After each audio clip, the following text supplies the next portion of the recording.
Hello guys, जय मां समलाई। मैं तुमर प्यारा म्यूजिक ब्रदर राहुल।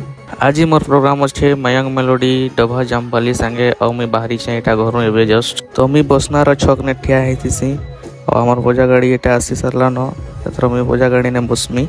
तो आज मोर प्रोग्राम अच्छे पिरदा छत्तीसगढ़ ने आज पिरदा नु सागरपाली राज्य में छत्तीसगढ़ नु छत्तीसगढ़। तो मी और गट्टू भाई को आसी जैसे फालुदा खावा लगी खरा तो खूब करूला लगी। तो भाई देखो का कड़ा इटा हमार फालुदा ने मिसौछन इटा चॉकलेट देले लास्ट के। छत्तीसगढ़ ने शिव शक्ति फालुदा बहुत फेमस अच्छे। तो हमार गट्टू भाई पहला बैठ नेसन इटा छत्तीसगढ़ ने शिव शक्ति फालुदा के कहीच कमेंट न कहबा बहुत भल लगला शिव शक्ति फालुदा। संध्या बेले अचानक से मौसम चेंज हेसी बहुत गर्रा दुखा करसी बेले आमे सबे मिसी करी पाल बानुथिसु इटा देखि पारुथबो इटा। तो इटा हमर डोलिया दादा आन देखो इटा देखो हमर निशान वाला भाई ले तामने भी कथा लागुथिसन ठाकुर मैडम संगे। वर्षा छाड़ना पर मुझे गट्टू भाई आसी जासु गुपचुप खाइबार लगी।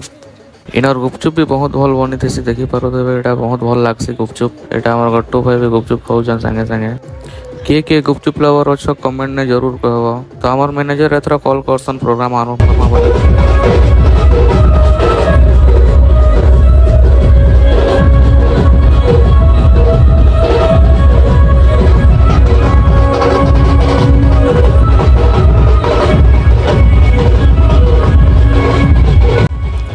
थैंक यू, जय मां समलाई। फिर थोड़े भेट पड़मा मोर न्यू मिली ब्लॉग ने।